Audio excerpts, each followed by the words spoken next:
In this lesson, we will learn to create a pricing calculator engine using calculator parameters only and incorporating multiple quantity fields. This lesson assumes you're familiar with creating pricing calculator pricing engines from the previous training sessions. Let's first look at the pricing calculator we're going to create. This calculator is for an 8.5 by 11 digital color copy.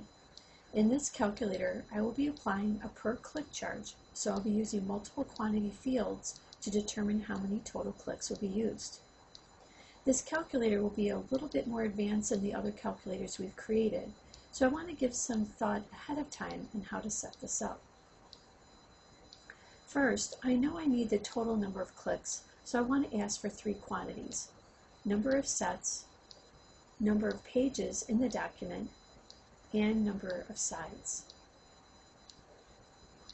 I want to give the customer a choice of paper type.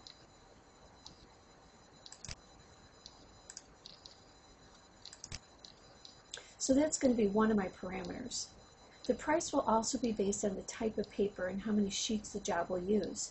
I know that this will be based on multiplying the number of sets by the number of sheets in my set. And the number of sides will not matter for this parameter. I have three other parameters I want to set: folding options, collating, and stapling.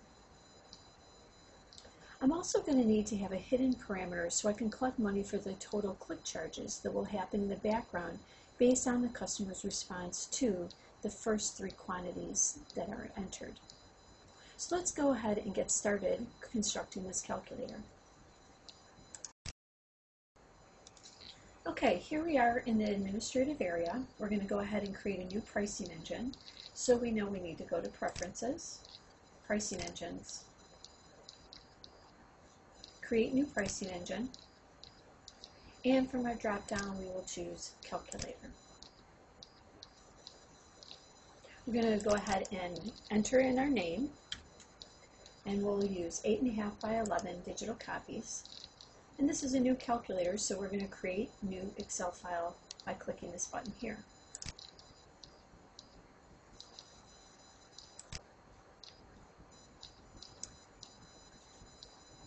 As mentioned in previous lessons, calculation parameters can use up to 5 quantity fields and permit calculations for different variables such as square inches, total of pages or clicks, or number of sides being imaged, to name just a few. I'll fill out my quantity fields first, and the quantity name field here will define the unit of measure. For example, I want the following quantities to be represented in my calculator. I'm going to have number of sets,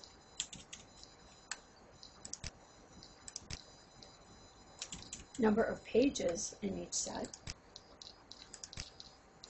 and number of sides.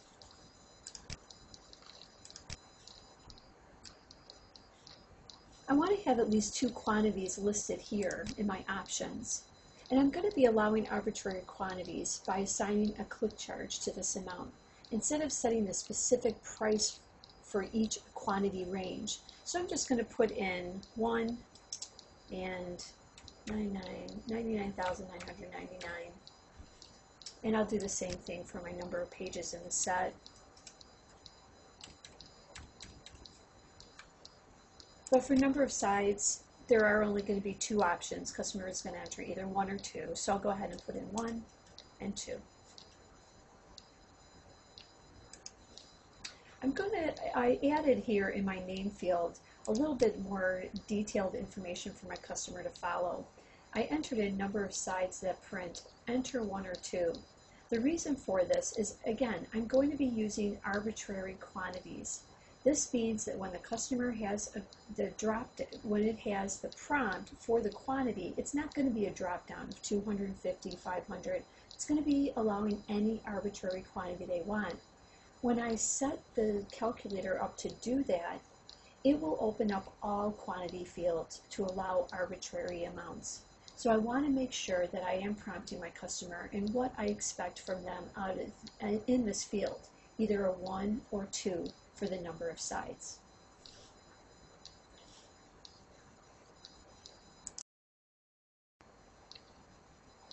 Okay, we're going to go ahead and skip over grid parameters. This calculator is going to only use calculator parameters. So we'll go to the very end here. Now, calculator parameters allow you to dynamically calculate the price of the selection based on order quantity, unit of measure, fixed charges, minimum charges, markups, and price break ranges. My first parameter is going to be paper choice, and my options are going to be 80-pound and 100-pound gloss. So let's go ahead and we're going to enter in our paper choice in the name field and our 80-pound gloss text and 100-pound gloss text options. As I mentioned earlier, I also need to set a calculation for the number of clicks. So I'm going to create another parameter for this that it's going to be hidden from the customer. The number of clicks will be different depending on the number they choose in the third quantity field I listed for number of sides. So I want to have two options here, one to calculate for the first side and another for the second side. So this is just for me, and it's something that I can identify in my Excel file. So I'm just going to enter clicks as my name, and I'm going to put in side 1 and side 2 as the two different parameters that need to be calculated. I'll move on to the other options that I have here. I'm going to do folding. My options for this are none, which would be basically flat sheet. Also half fold, tri-fold, letter fold, and C-fold. Collating, and my options here are yes and no. One thing to point out, when I enter in the different options, note that the very first option that I list is what's going to be defaulted in that first drop-down choice. So for folding, the first option they will see is none, and for collating, the first option they see is yes. If they don't want me to collate this job, they need to select from the drop-down no, which will be the second choice. It's important to note that when it's important that certain parameters are the first defaulted option that you want the customer to see. And stapling, I'll go ahead and have my first option be none, and my next option will be top left corner. Okay, so we're done filling in our parameters, so we need to click on the Generate Excel File button here. And as long as no errors are found in the way I entered my information, the system is going to generate the Excel file for me to download and complete with pricing information. So I'll go ahead and click this button, Download New Excel File.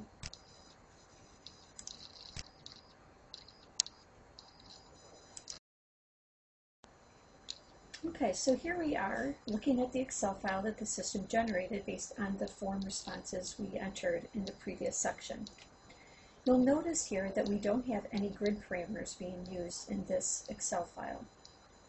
We do have three different quantity fields. Quantity 1 is at the top here, number of sets. We also have number of pages in each set in quantity 2.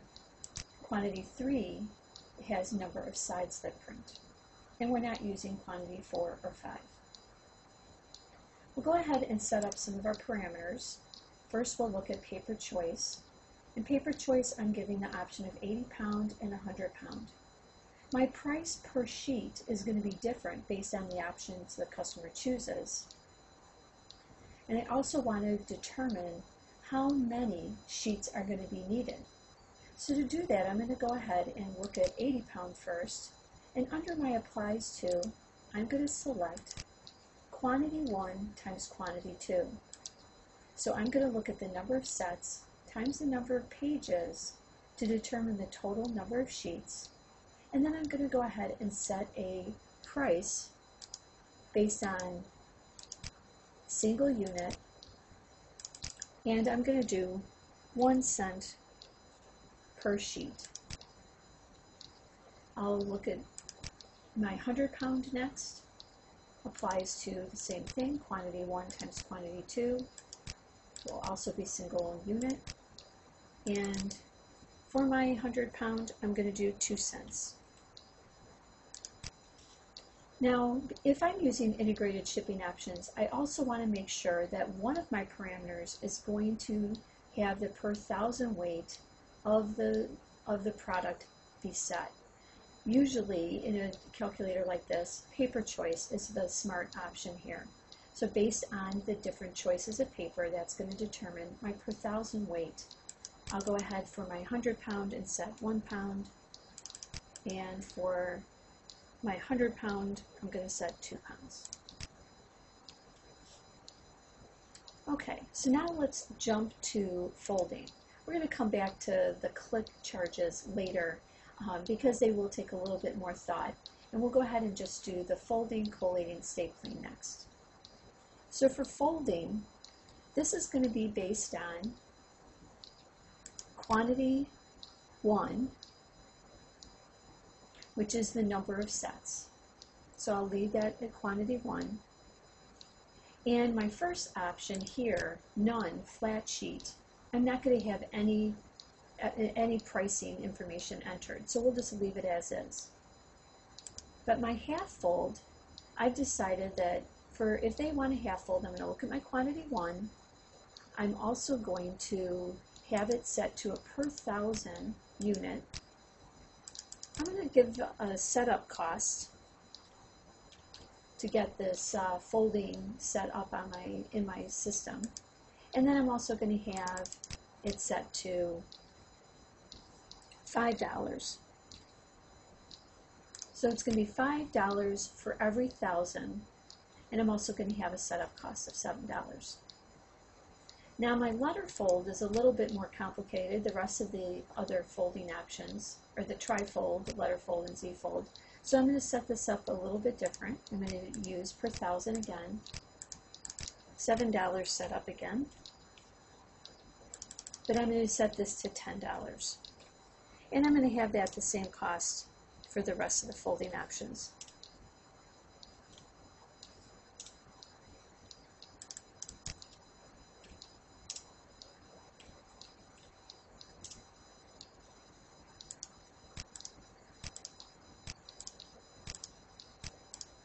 Okay, so we have our folding options done. Now we'll move on to collating. My first option is yes. This parameter is going to be based on quantity 1. And really, none of the quantity fields are going to determine the pricing, so I'm just going to leave quantity 1 as the default here. And this is just going to be a flat fee. So I'll leave it at flat rate. And we're just going to say $10 will be added to the cost if they want collating. My second collating option is no. I'll leave that alone. And this brings us to stapling. This will be determined on the quantity 1 field, number of sets again. But stapling none, I'll leave this alone. But if they do want stapling on the top left corner, I'm going to add another setup fee. Let's put a $5 setup fee for stapling. We're going to have this be per 1,000. Let's see. Actually, I'm going to do this as a single unit. I'm going to charge 1 cent for every set that has to be stapled. But I also am collecting a $5 setup fee. Okay, so we have the parameters done except for our click charges. We'll now move on to the click charges. Okay, the collecting money for the first side is going to be fairly easy, so let's do this one first. We're going to look at our clicks. And for side 1, we're going to use quantity 1 times quantity 2 again, because really for side 1 we just need to know the number of sets times the number of pages. We're going to have this set to a single unit, and we're going to have a cost of 30 cents for each click. Now, something a little bit different. Notice under Show as Option. I'm going to go ahead and for this the 2 click parameters, I'm going to set this to No. This means that in my Excel file here, in the calculator, I'm going to be doing some calculations and collecting money that's needed for certain parameters, but my customer is not going to get prompted for this in the product shopping cart. So for the second one, we're going to look at different ways that we may want to calculate for the second side.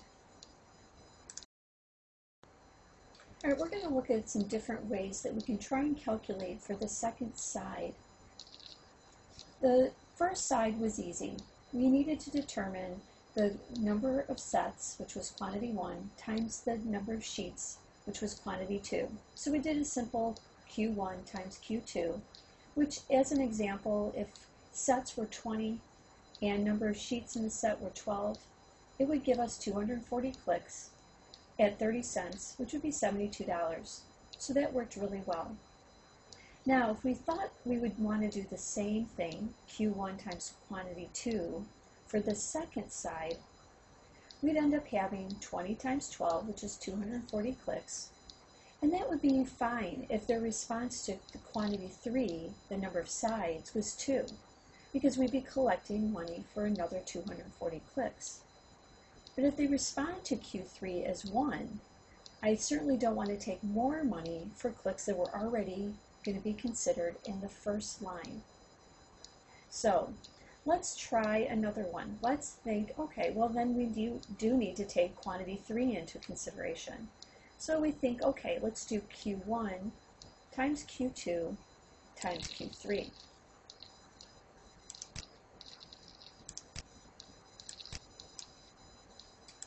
If I did it that way, I have 20 times 12 times 1 if they responded to Q3 as 1. That would give me 240 clicks on the second line, which is wrong because I already took the money for the one-sided. If they responded 2 to quantity 3, that would also be wrong. I would be taking 20 times 12 times 2, which would be 480 clicks. This would be way too much. So we're going to try one other thing here.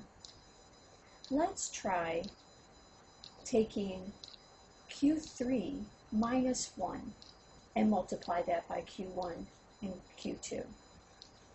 Because we need to do nothing if they're going to answer 1 to quantity 3.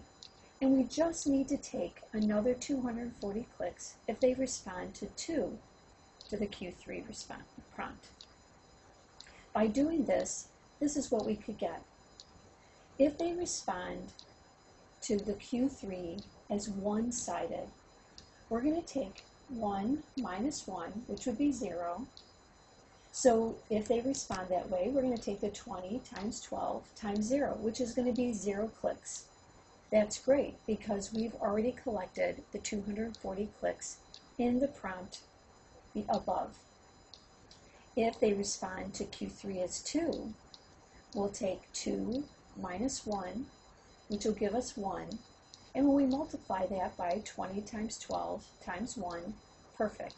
That gives us 240 clicks if they respond to quantity 3 as 2. That again is correct. So now we know the calculation that we want to use. So let's go back to our Excel file and enter that in, the second parameter. Okay, so here we are back at our Excel file. We know the calculation that we want to use. So we're going to come in here, look at our side 2. We have our show as option as no. And we want to now set our new applies to. From the drop down here, I look at the list of the different calculations that are entered in the Excel file for me. And I'm noticing that I don't have the exact calculation that I want to use. One of the things that you're able to do, if I scroll down to the bottom of my Excel file, just keep going, you'll see that we've set you up with a series of different calculations that can be used. These are all the different calculations that show up in that drop-down. What I can do here is I can use any one of these rows that isn't going to already be used in my Excel file here and just go ahead and enter in the calculation that I want. I know I'm not going to use a quantity 4 field, so I'm going to go ahead and place it in here. So I'm going to just put in Q1 times Q2 times Q3 minus 1. That was the calculation we determined that was going to work for this situation. So I've got it entered into that gray area there. I'm going to scroll back up to the top.